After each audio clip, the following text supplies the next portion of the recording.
ఇంతవరకు ఎవ్వరు చెప్పని బిజినెస్ ఐడియా అది ఈ వీడియోలో నేను మీకు షేర్ చేస్తున్నానండి. జీరో ఇన్వెస్ట్మెంట్తో బిజినెస్ ఐడియా.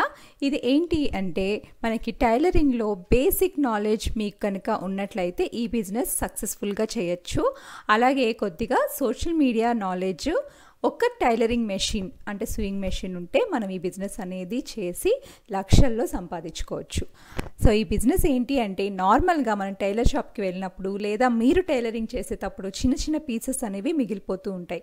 ఆ చిన్న చిన్న పీసెస్ పడేస్తూ ఉంటారు. సో అలా పడేయడం వల్ల ఎన్విరాన్మెంట్కి కూడా ప్రాబ్లమే.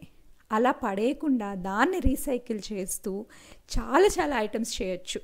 మనం జీరో ఇన్వెస్ట్మెంట్, మీరు టైలరింగ్ షాప్కి వెళ్ళి ఆ పీసెస్ కావాలి అని అడిగితే ఎవరైనా కూడా ఇస్తారండి. లేదంటే కొంత అమౌంట్, ఒక పెద్ద బస్తాలు పడేస్తూ ఉంటారు. ఒక 10 రూపీస్ 20 రూపీస్ ఇచ్చినా కూడా వాళ్ళు మీకు ఇస్తారు. లేదంటే ఫ్రీగా కూడా చాలామంది ఇస్తారు. సో వాటిని తీసుకొని వాటిల్లో కొద్దిగా పెద్ద పీసెస్, కొద్దిగా చిన్న పీసెస్, ఇలా డిఫరెంట్ సైజెస్లో పీసెస్ అనేవి దొరుకుతూ ఉంటాయి. ఆ పీసెస్తో మీరు బ్యూటిఫుల్ ప్రోడక్ట్స్ అనేవి క్రియేట్ చేయొచ్చు. ఆ పీసెస్తో ప్రోడక్ట్స్ అనగానే చీప్గా చూడాల్సిన అవసరం లేదు. అవన్నీ కూడా కొత్త ఫ్యాబ్రిక్సే కాబట్టి ప్రోడక్ట్స్ కూడా చాలా నీట్గా ఉంటాయి. అయితే ప్రోడక్ట్స్ చేయడంలో మీరు నేర్చుకోవాలి. ప్రోడక్ట్స్ అనేవి సింపుల్ ప్రోడక్ట్స్ నుంచి కాంప్లికేటెడ్ ప్రోడక్ట్స్ వరకు కూడా చేసుకోవచ్చు. సింపుల్ ప్రోడక్ట్స్కి వచ్చేసరికి చిన్న పర్సెస్ కానీ, స్క్రంచీస్ కానీ, కీ చైన్స్ కానీ ఇలాంటివి మనం చేసుకోవచ్చు. ఇంకా కొద్దిగా ఇంకా బాగా నేర్చుకుని టైలరింగ్ బాగా వచ్చిన వాళ్ళైతే కొద్దిగా బ్యాగ్స్ కానీ, laptop bags, school bags, baby items, చిన్న ఫ్రాక్స్, అలాగే గ్లౌస్ కానీ, క్యాప్స్ కానీ ఇలా డిఫరెంట్ ప్రోడక్ట్స్ అనేవి చేయొచ్చు. ఈ బిజినెస్ ఐడియా నాకు వచ్చిన బిజినెస్ ఐడియా నేను మీతో షేర్ చేస్తున్నానండి. నేను టైలరింగ్ చేసేటప్పుడు చాలా పీసెస్ అనేవి మిగిలిపోతూ ఉంటాయి. వీటిని ఏం చేయాలి అన్నప్పుడు నేను కొన్ని పైపింగ్కి యూజ్ చేసేదాన్ని, కొన్ని వచ్చి స్క్రంచీస్, కొన్ని వచ్చేసి జ్యువెలరీ అలా చేస్తూ ఉండేదాన్ని.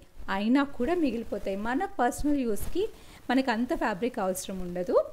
అదే మీరు బిజినెస్ లాగా చేసినట్లయితే ఫ్యాబ్రిక్స్ అన్నీ కూడా బాగా యూజ్ చేసుకోవచ్చు. అలాగే అమౌంట్ అనేది కూడా మీకు బాగా వస్తుంది. సో ఇంకొంచెం మీరు ఈ బిజినెస్లో బాగా రాణించాలి అంటే స్కూల్ బ్యాగ్స్ కుట్టడం ఎలాగా, ల్యాప్టాప్ బ్యాగ్స్ కుట్టడం ఎలాగా, అలాగే బ్యాగ్స్ ఉంటాయి కదా, లంచ్ బాక్సెస్, ఇలాంటి బ్యాగ్స్ ఎలా కుట్టాలో కనుక నేర్చుకున్నట్లయితే ఈ బిజినెస్లో మంచి ప్రాఫిట్స్ అనేవి ఉంటాయి.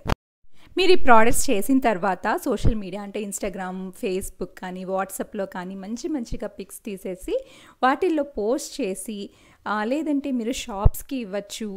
అలా మీరు బిజినెస్ అనేది చిన్నగా స్టార్ట్ చేయొచ్చు. దీంట్లో ఇన్వెస్ట్మెంట్ పెద్దగా ఏమీ లేదండి. ఓన్లీ టైలరింగ్ మిషన్ ఒకటి ఉంటే సరిపోతుంది. ఇంకా మిగతా అంతా కూడా మీ క్రియేటివిటీని బట్టి ఉంటుంది.